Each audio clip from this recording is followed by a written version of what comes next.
DMO Online Television rates this program as TVMA. It is intended to be viewed by mature adult audiences, and may be unsuitable for children under 17 as it might contain strong political themes, gestures, and body actions. Ne mtu eyambisa ne mubba sente twadduka buli ministry yonna mwagisigala mu mwekka kakati ekizi mukyefuuyira ne kibawulira. Yes. The full figure. Me am not using her time. Where did she go to school? Simanyi. Hey, I never to make up social media. Have you ever hosted her? No. Yes. Not at all. In politics we call it contempt card. To engage with that woman who never went to school. Anyway, I go to the university. It's not my type. Of course. It is really kalanta not at all. Nti oyo ata wapitu owo mujiji tukamutami yasomera political science yasomera. Whoever is using her is stupid because people compare her reasoning and mine zero.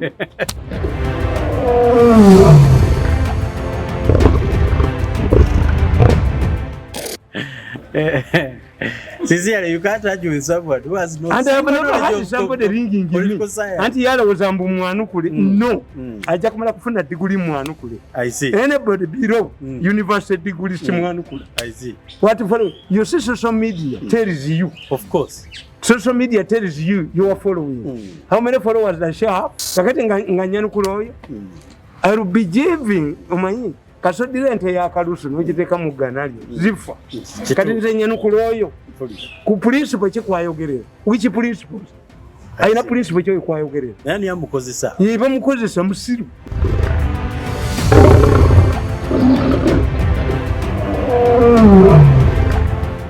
Mwenda muli eyo abasinga mwazze kusaitiza mu muzimba kuba mufunyemu obudde obuddukako mu office. Kakati mu Uganda mulimu omuzimbi omugosobola okwesiga nti wajja kuzimba ekizimbe kyo nga tabbye material nga ate tataddemu cement mutono. Omuzimbi ono ye wa Stone Roofing and Construction Company ono nno musikawutu yava mu family emanyiddwa yankooyo. Omusikawutu gwemmanyi atabba material nga akuzimbira ekintu ekiri ku mutembere ogw'ensi yonna yenkooyo oyo erisa kiwana gwolabaawo. Mukubireko ne company ya Stone Roofing and Construction Company bakumaliriza ekizimba to basobola no kikulagako nga tekinnaggwa. Bayinayo n'akalala nti bw'oggulawo fayiro nabo basobola okuwa ebyetaagisa byonna ne bakulagane ku kizimbe kyo bwe kinaabeera in 3D nga tekinnaba na kubaawo n'okupulaningira ettaka n'okunoonyerereza ku ttaka lye wagula oba ttuufu oleme kutandika kuzimba ng'ozimba ku ttaka lye wagula empewo. Stone Roofing and Construction Company n'enkooyo oyo erisa kiwana mumwesige muwe emirimu gy'obuzimbi kuba nange gwenkozesa. Naye nga programu ene wagiddwa Haji Mukisa Karim. Haji Mukisa Karim musajja musomi w'edduwa.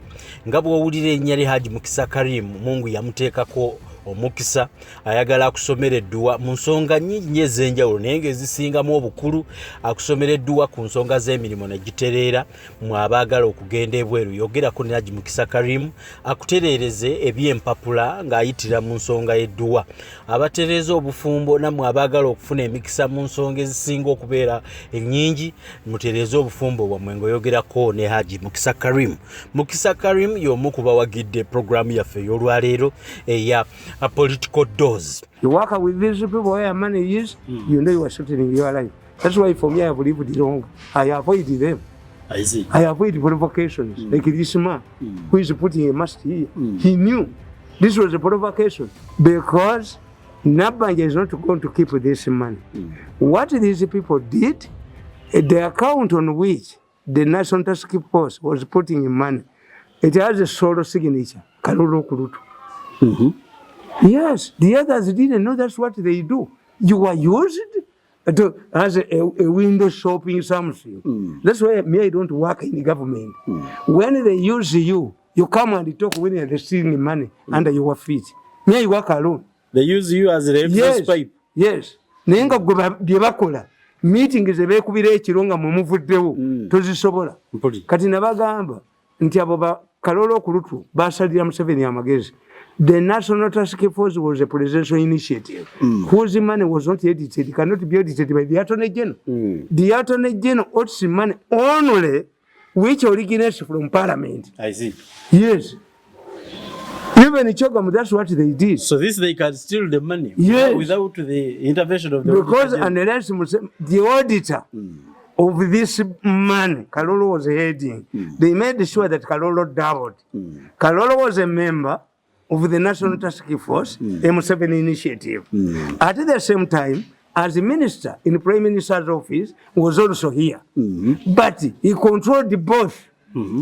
These people knew the Kalolos who were smart. They knew that Museveni's initiative could only be audited by Museveni himself. I see. The auditor, that's why they were reluctant. In fact, even in Chogam, they were reluctant to get money from government. This is why, when you come to local authorities, they don't want to get government grants. That one is audited. They want freedom to tax. Because the tax money is theirs. It's not audited by the government. This is why we are having problems in graduated tax. Why? Every district was producing its graduated tax tickets that were only audited by district local authorities. Who were avoiding printing this? Yes. When you tell these people, Museveni says, temusoloza ba michomo, temusoloza ba chirwachi babiremerako. Kubanga, the only person who can give you permission to levy a tax locally is the Minister of Local Government. Kakati Museveni biro byagamba nti omusolo temusoloza tebayinza butabisoloza kubanga batya government grants tuyina condition and non-condition. These are audited by the Auditor General. I see. Which causes them trouble. So in order to cheat, they use the same Kalolo method. Kalolo's team knew very well that the National Task Force was money that could easily be stolen. Why? It was under the president's initiative. Subjected to an audit. Yes. It could not be subjected to an audit.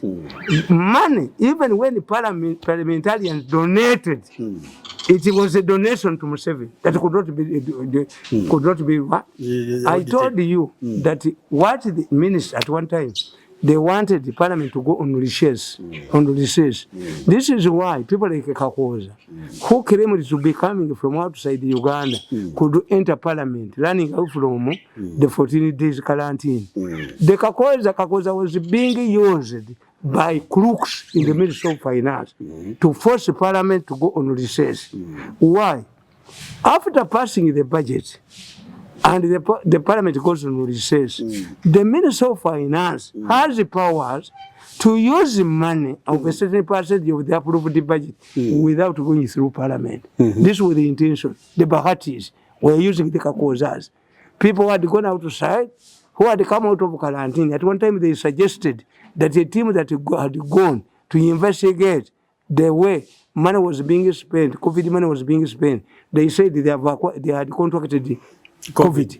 Imagine. To stop it from sitting. So, these people, if it was a UPC party, because when I say, I know some scandals in UPC, Nchekisawe Chena Chivovo, Charlie Gena Kuzibi Chivikibwe, Umusaja Bamuitan Kagulusi, the chairman of National Council, Naziba. By the time Museveni came, Gundi, Wakasis had been given a lot of money to rehabilitate Serena, Apollo Hotel, and Obote used to say, the deputy leaders are opposed to rehabilitating because of his name, Saint Baziba. I see.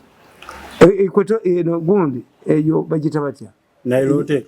Imperial. In Eriwano, Gundi. By the time when I came, what one time was meaning Yaban to Bajiba. Attempt which I joked. M.I.S.O got Seraton, Okuba could speak, Uganda could settle in Gatoita. Waliwo ekisagazinga bakwatira wabakazi era NRM bweja mu buyenzi ba abomwenge baleeta nga baluyita lujja paka batamivu batandika okukwatira wabakazi nenga sente zikoze eki I know you pieces scandals waliwo Obote yasisinkana Gundi Obote yasisinkana President Moi local view ku border tewali wona chupa ya soda ya zamazi. It was a function presided over by Moi, who was invited. What happened? Bwebate kawaka chiko nga kakulirwa Prime Minister Eric Atemali Madi. Yakola ki?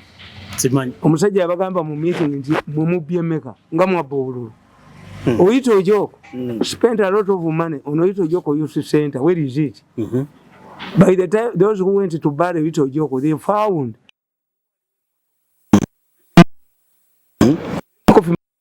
baluse era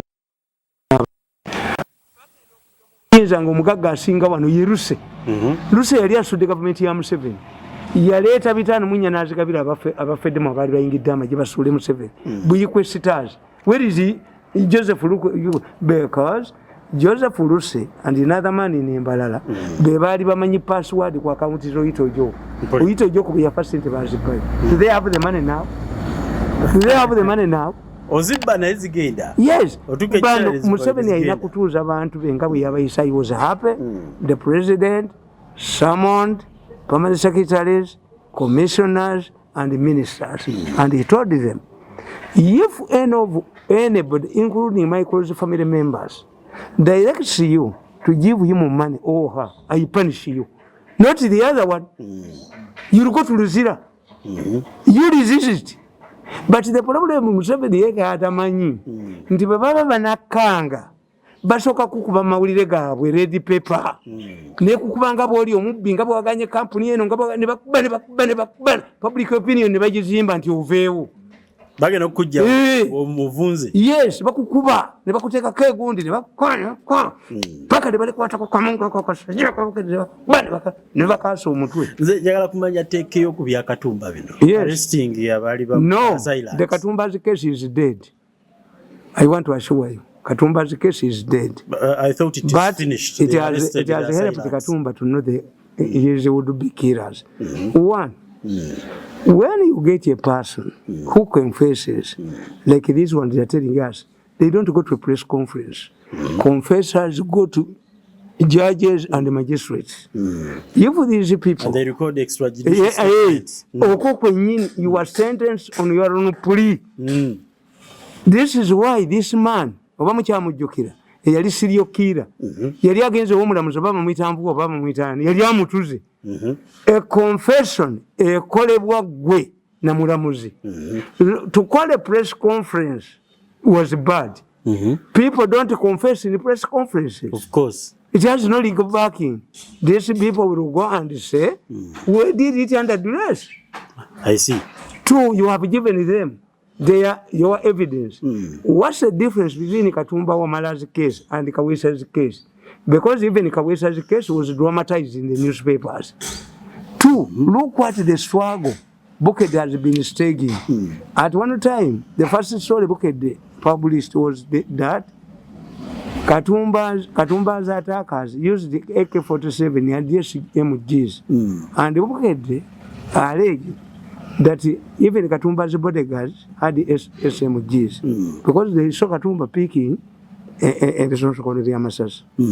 Another story, Bukede followed up with that story by saying a man who claims to have rode to Katumba Amala to hospital has emerged. They are now two. Remember, government, the purpose of that confusion, they know that these people could be arrested. What do you do? In any case, if these suspects were arrested, bali bataddemu identification parade, nga balimu abantu nga 10 Katumba n'abalondamu oba yantwala oba akikolereddawo. Nembaga nti these people baleesa abantu aba bo bajjemu omutuufu. Nembabuuza nti did Bukede, do you see a comment from Katumba Wamala in Bukede's story? Teyalimu kubanga bati bayinza kuwa waliwo akivuga inside olunaku lumu kulu byaliogera abamukozesanga ebintu ebyo mu mawulire kubanga game yagizanye ennyo. Nembaga nti Bukede akivuga akyolekeza mu family yani era Bukede bwekola. Bukede always after murder, after what? They arrested the two people earlier. Arraigned them before court. Era Bukede n'akuba essimu eyali agenda okutamala Katumba. Yasooka kupangisa nyumba omukazi alumiriza nti abakumi ba Katumba Amala babadde bajjawo. Ababiri abasooka Katumba Amala insiste sibeero. Ani olunaku lumu kkulu byali alibuulira ensi eno abamukozesanga mu madda. Neighbor wangaale ne Kabusenga bajja tubuulira ababa wanga amawulire ago to divert public attention. If Katumba Amala was dead temwali bafunye. Kituufu. Kubanga olaba waali nenga mubuza waliwo abakozesa bukedde okukola ki kakati lokeeki yaguse. Why?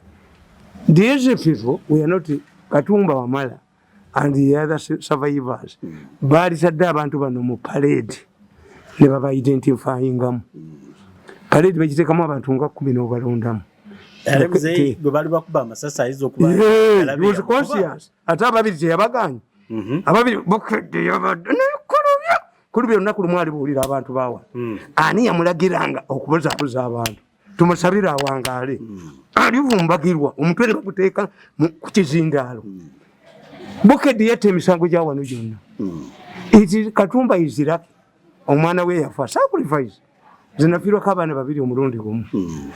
Yes, aluma omwana we naye tebayinza bakonvictinga. Why? The legal process yonna lakwekyagiisi. Do you go to the press conference? How many times have you accused the people? Kati oyo omuvubuka gwe baakwata enansana ngatta abawala n'abookya. Do you see the case progressing? Bamutwala ekitali ya confess. Anti nkubuulira nti ya confessingira ludda wa bamusentensinga. Kati wajja kuyita emyezi 6 afe oba bamudduse kubanga bali munda be balwana nabo abantu ebibumba. Yes, basanga mu nyumba ye billion 10. Ye yakutwalanga ku kiliniki nti akebera omusayingoloza ayagala kwendako. No, bakompeyalinga customer gwe bayina ebweru n'omusayi gwo. Yes, Polina bwe bamukwata yakola ki? This case would be publicized. Lwaki amagye ow'amagye assa omuntu Museveni amutwala mu public ne bamuwosa ne bamukubira w'amasasi to satisfy the public and to scare the army. Bamusalira amayisa koti ng'etudde ne we yakikoledde naye bano bo kakati nkubuulira nti mu musango gwa Kiyingi the man who pulled the trigger baleeta teekawe mu kkooti ekitakkirizibwa agenda okutuuka eruziranga mufu. Did the presiding judge ask for a postmortem report from Ruzira for this key witness? No. What changed? The Matavandi company advocate, Baguvam, never go up again, never wangu ne baba kuitinga. Kubanga key witness yakola ki? Yafa. Nemba gamba nti waliwo omusajja bamuyita Tigawalanga. Yatta munne yayogera nti yasoma. N'amutta. Naye omulamuzi yasalya Tigawalanga omusango gw'okufa ogwa mada nga tali mu kkooti nga yamuwa bail. Information yamusanga wa Gindi yamusanga Gindi ene wali training school nga genze ne bachameni bafayo. Tigawala ne bambuulira nti the judge has sentenced you to death. How could the judge sentence somebody to death in his absence? Yali mujje ku bail amusomere yakikolera luddawa bebalamuzi bammwe. Oli n'atema. N'atema. Naddu. Nasikalawo ne wiikize. Nasikala ne wiikize. Nga bayingira koti nga musinza. Kyambalo ky'abalamuzi Nsebe kyekyoyita wiigi ezo. Yes. Mu mawanga agamu nti nabagamba nti ebyo biwiigi ne bigundi bibambala babitandika kubyambala mu mwaka gwa 1868. The judiciary was mourning Queen Mary. Ne bifuuka gundi Kenya tebiriyo. Is not mandatory. The Chinese ne babireeta biwiigi 2000 years ago nti olina to pretend to be an old man. But a wig, does it change a corrupt judge? No. No. However much a prostitute dresses remains a prostitute. Of course. Yes. Katichoga mzee omusango kakati badi bulaka omusanga nga yambadde n'omuyita omukazi omutegeevu. Omusanga ayambadde nga she's a prostitute. Ono yagendako emmengo ng'ali mu gomesi nga bamuwa certificate y'obulambuzi. Yes. Naye nze kye mbagamba. Nze why am I involved in these things? I'm involved in these things why? Society has given me goodwill. Nti maze emyaka 8 nga sikola naye abaana bange basoma sisulangako njala. Abantu banjagala in fact they are worried. Abantu bagamba nti kati unaatuvaako because I'm doing more work that would be done by the opposition. Nti wano wonna woolaba agamayumba golaba yakalina yakagizimba waliwo yakayina endala waliwo endala basirise a senior army officer ali mu special forces ali awo manju. He does not talk. Aizo kuba tamanyi scientific effect. Anti atya musajja wattu. Of that establishment. Wana abayo nga bagamba. Nti owamaje bamulaye ne mundu. Ayina olugezigezi. That's why for me move firiri. Baja kuba bamulabe ne mundu. Ate siza abantu bakube mu komera. Mbatta. Bakabana akayumba ne bakajjawo.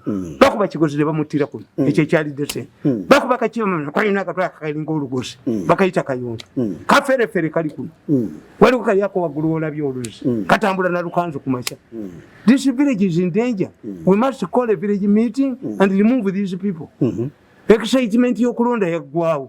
Kati we need the people who can help the village. Of course. When it is attacked. Know the issue of the excitement nupwani. They are over now. We need the people who can help us. I see. Kubanga bote bayina. Siba kuno. Milioni ukwaga milioni mbeka baziridde. Airtel. Airtel nayo tuyinza waliwo omusajja. Gundi salawiwa bamutalwa amafuta. Naye abantu mu Nigeria bagamba temugula ku petrol station za Sero. Teyagwa. Sero mukyaziraba nyingi.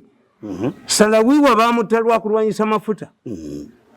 Nga environment nga Sero environment. Abantu mu Nigeria ne bagate mugula ku petrol station za Sero. Airtel tuyinza okugana ogigulako. We can mobilize the people nti Airtel tebafa ku environment. Bakozesa bayingini y'amazzi. Yingini y'amazzi yasomera mu Kabini Primary School, nagenda mu Toilet Secondary School, nagenda mu Batokisi University n'amalya Munnansi n'afunayo masters. Ngalabi an expert on environment. How can you put a master in a public place? Ngawa. It was done in Musoga, they were chased away. I see. Musoga aw'emyaka bwegiti abasoga they are united. Abasoga be batuyamba kupamba okukyusa ettaka mu 1928. Abasoga be bajjisawo omusolo. Abami bagoba abaami ne babattanga bakuba bugoma. Museveni najjawo omusolo nakuteeka ku mbeesa nako ne bakugaana. You cannot find gundi bino ebyobusirusiru mu Busoga. Ne kati ojja kusanga ttaka lya Kabaka nga akwami kwa Kabaka n'olukanzu lwako buno bw'emmengo nga bwazze ne bubbawo ssente. Kakati abaali balwaniridde babbi ba ssente. This is a problem. We must get leaders. Abantu bamobilizing akasajja kano kakyamani kokukyala kayina olutwe kaveeko kagende. Nono eyabalese n'alya ssente naye gwe kukyala. This is what villages do. Njaga kusembayo mzee nga kubuuza olwo omukazi akwagaza ki? Program zo zonna gye ziri agenda ayikwogera azogerera ono simanyani presidential advisor the full figure. Me am not is her type. Where did she go to school? Simanyi. I know abantu bameka ku social media. Have you ever hosted her? No. Yes. Not at all. In politics we call it concept card. To engage with that woman who never went to school, anyway, I go to the university. He's not my type.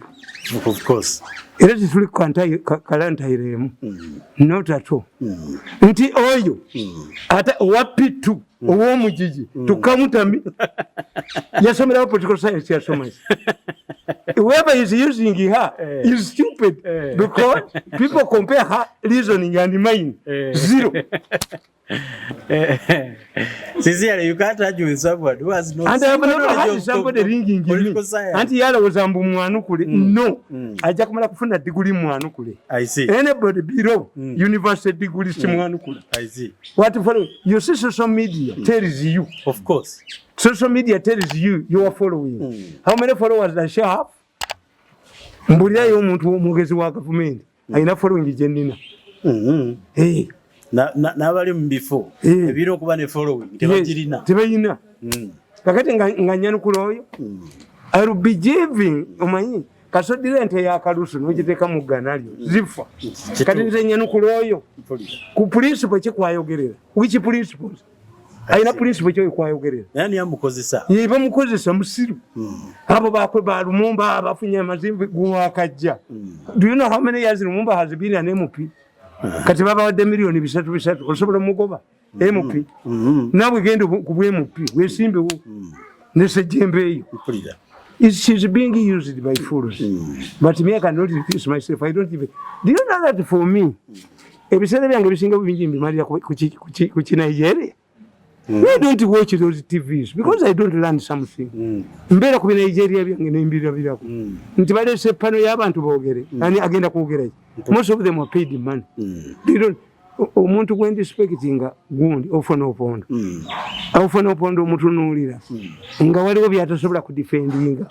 In mass communication and propaganda, you don't defend everything. They are undefendable things. We are not lawyers. For us, you can say no comment. Oh, I'm investigating it and you run away. But you cannot just come because what do you get? Most of these people who do those things don't appear anywhere. Abali sente tebalabikako. Guno jano yasama. Kati Kiwanda yasamiraki. Kiwanda is no more. Kati alimu anonya East African, gena mu East African community. Yajaga namba mu number 4. Number 4 is nowhere now. Yes. That's a number. I worked for the president for 14 years. I've been outside the government for 8 years. This is how many? 22. And I'm still government. I've maintained my popularity. I got married and I remained a virgin. Yes, very unique in politics.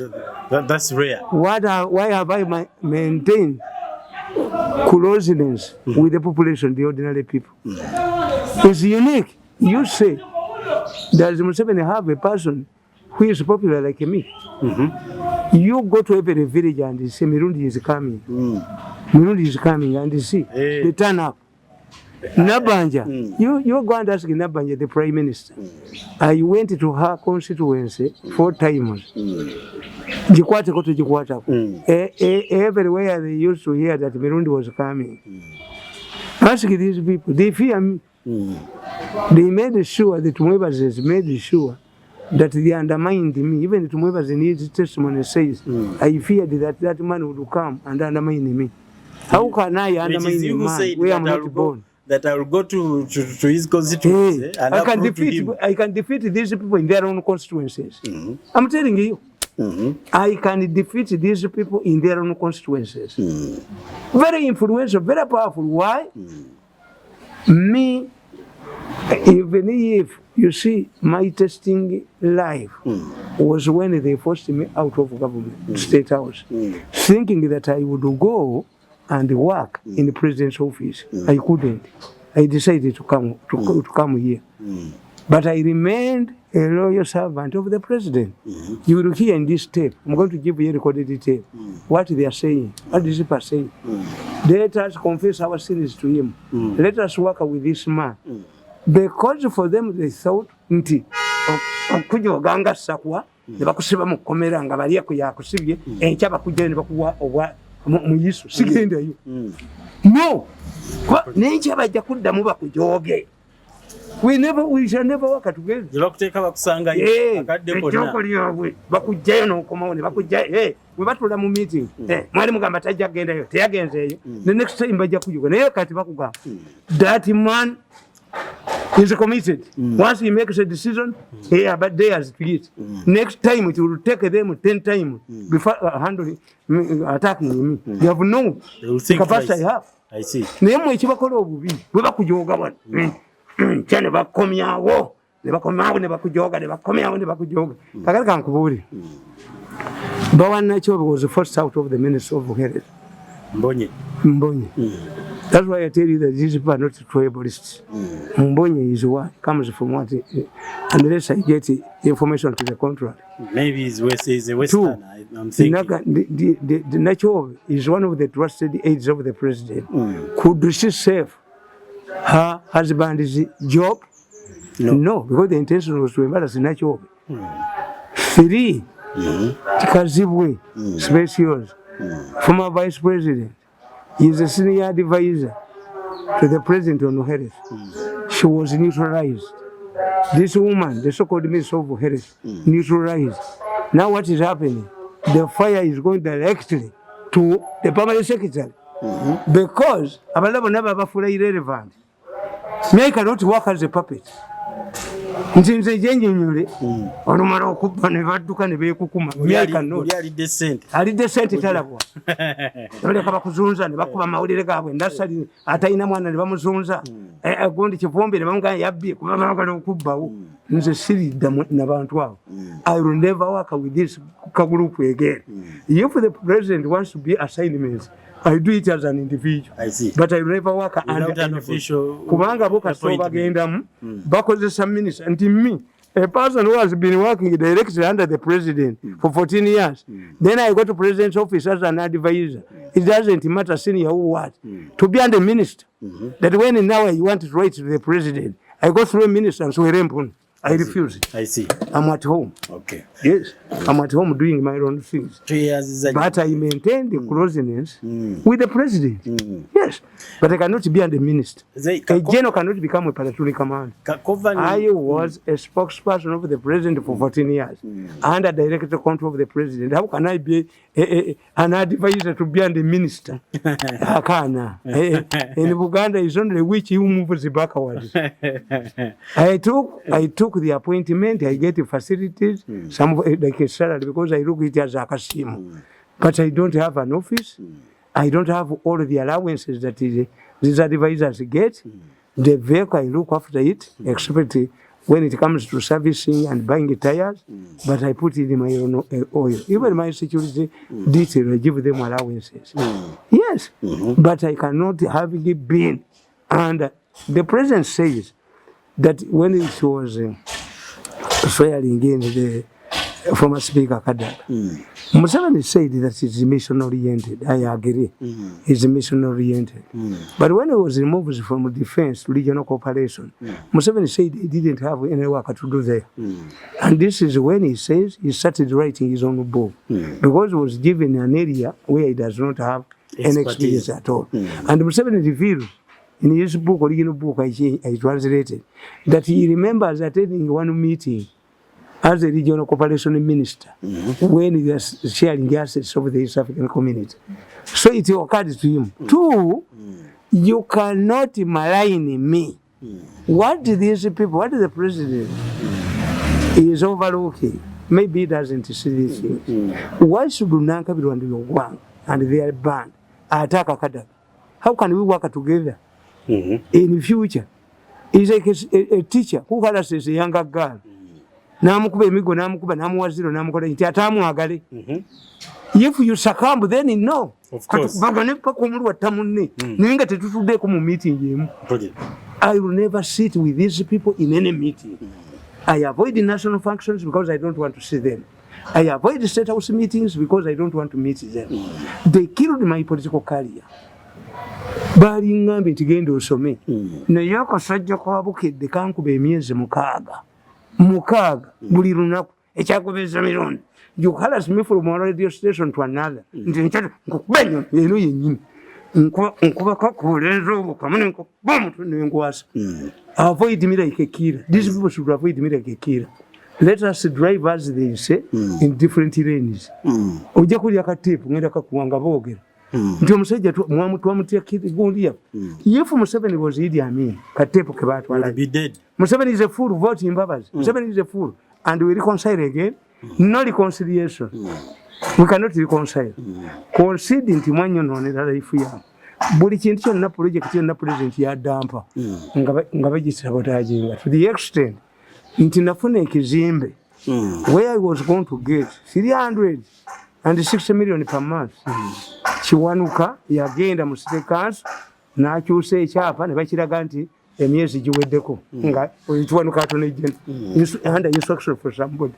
You suffer mbunja genda ambafuka Mirundi with the money is a nuclear bomb. Seize kubafukamiza ibadde olunaku olumu. What we can do is seize fire, but we shall never work together.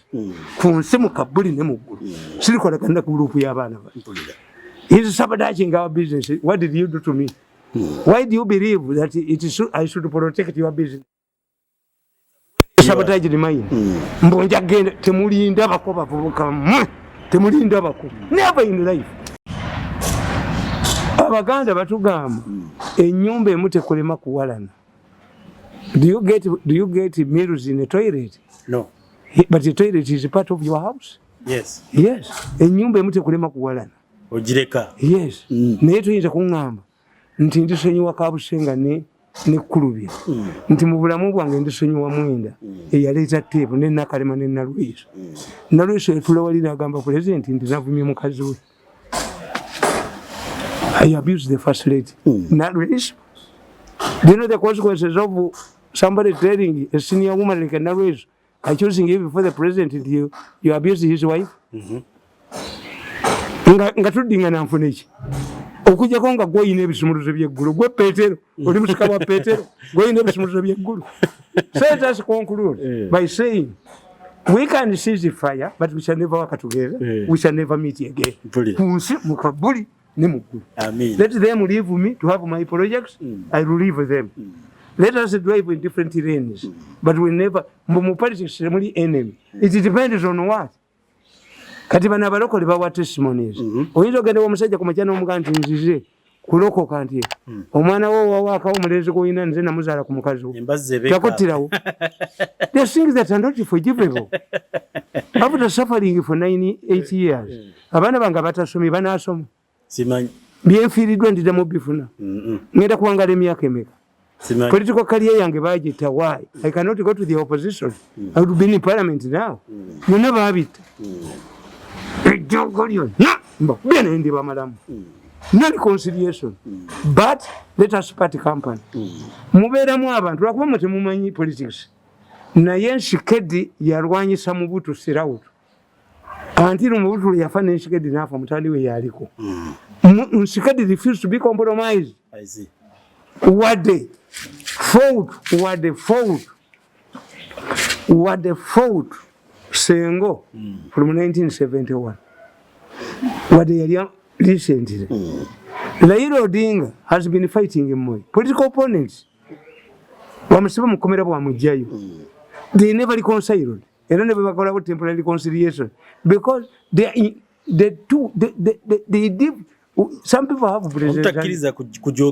some people have presidential ambitions. Some people think until we are not a product of a sexual act between my mother and my father. I was raped made by carpenters. We have feelings. Why do you believe that it is only you who have feelings? That you can forgive at some moment. Businesses nina okumateka mwanda we yange engalugosi nga mumutambuliza mumujoge. I'm not that type. Mazemi ya kamunanda ndi wange tebandabangako mu office, tebandabangako mu state house, tebandabangako ku national function. No, you avoid them. In fact kankubule Nalweyiso, Nakalema, Mwenda, oyo Lwabuubu, gundi eyo group yaabwe tumwebaza. Do you know that I have not seen them for the last 8 years? I avoid where they are. Sibalabangako physically mu myaka 8. Maybe bandabanga ntambula. Naye I avoid where they are going to be. Yes. Myaka 8. Kakati if they have realized nti bankole ekibi. Fortunately, all of us are still alive. Kubanga singa kati beetondera baana. Nkuganti Kabusenga ne Kkulubya. Esente ze bantundamu mu myezi ezo bajja kuzireeta. Kkulubya ne bali baana be oba bazzukulu be. Kkulubya ne Kabusenga. It would be better now. Nga Kkulubya akyali mbukedde okukwata million 10 n'akireeta. Because he will bring the money. Bajja kutunda ebibye bazzukulu bo baana be baleete sente. Kuba bo bagamba nti don't attack people. Me I don't attack people. Me I provide the answers. Naye toyinza kuconcentratinga nti gwe bukedde n'okuba bugingo osabule mu kkanisa ye. N'omulemera kono olukungo lwako. N'ogamba omusajja wa St. Lawrence nti yafuna akabenje ne bamwandika amagulu mu ddwaliro. Naye abaana abawala baasomesa bajjanga ne bamwebakako. Era alisaba embuto. Nga Kabusenga ayagala university egwe abaana balage mu bizimbe bye. That's not akusimagulire. That's malice. We separate malice from mawulire. That's malice. I cannot tolerate malice. I will never forgive Kabusenga and Kkulubya. This was malice. Bamujja kuleta yena. Bajja kusasula. Kabusenga ajja kusasula. Bw'atalisasula abaana be bajja kusasula. Ne Kkulubya n'abazzukulu bajja kusasula. Irupe. ejjogo ly'okkulu byonna kabusenga libagweremu ddala. This is malice. I am a journalist, a veterinary journalist, but I can separate malice. Nti chairman waabwe yagamba, we must demolish this man so that he goes to his home and rot. I'm not rotting. Of course. Yes. Kati oba mukkiriza nti let us settle down. Yes. But don't think that you can sit on round the table. Njogere nammwe ki? Kati njogere nammwe ki? Kati baagala ntuulira njogere nabo ki? What should we let them give me the agenda? To talk about what? Bambuulire. Kuba katambi ogenda kakubuuka obawulire. What let them tell me the agenda of the meeting. Obaveeko. Anti mbagambye nti nze bakoma okusabotaginga projekiti zange nange mbalekereza kubanga nze sina presence ambitions. I'm not going to run into exile. What I'm telling them nti bwe muli sente za covid musoti agenze bwe muli sente za covid nze neewunyiza nti Rwanda bakoze report nti Abanyarwanda kugagama omukambwe bakwata abantu 300 ba violators of covid rules. Rwanda kitegeeza Abaganda baga nti mpawo magombe gakola ki gaza oba ofiiridde mu ddwaliro oba bakusse busi oba bakoze bati omuganda kyakutegeeza whatever type of death you die you don't come back. There is only word for it. Nti kubanga gwe wafiiridde mu kyaki nti Katonda ajja kukomyawo ku nsi. That's what Baganda say. Abaganda ne baga nti wampi wazaayirwa. Even if you are buried at the veranda of your house, you are no longer a member of the family. Of course. They don't consult to you. A person who is buried inside his house and a person who is buried 100 miles away, You're all the same. In the house, you are even a reminder at one time. Mukanyerere na mwandu wa Nyerere yagamba timujje w'ekifaananyi wano kye baateekawo ewaka kimfaana kyenzijukiriza constantly omwami wange. Yes. Kakati Abaganda baga nti mpawo magombe gazza. A boda man can risk okubagana n'owa poliisi amuggyeko emmundu. Kubanga bano abaana beekya babeerawo. Oliraga nti mu Uganda temusobola kubeera mu riot. They can. It's only because and ampanti food guno tuyina emmere nnyingi omuntu asobola okugenda ew'omuntu n'abeerawo kituufu oyinza okugenda mu woteri n'olya emmere ya nusu 10 amatooke n'ennyama. Yes, food is cheap. Ensi omuli emmere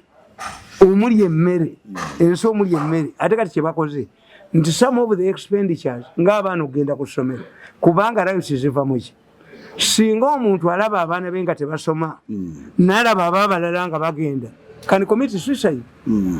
But this is a situation nti twabeerawo ku mulembe gw'obote nga n'ayina emmotoka eyiye tasobola givuga nga naye tasobola gikola ki kugitambula. Yes.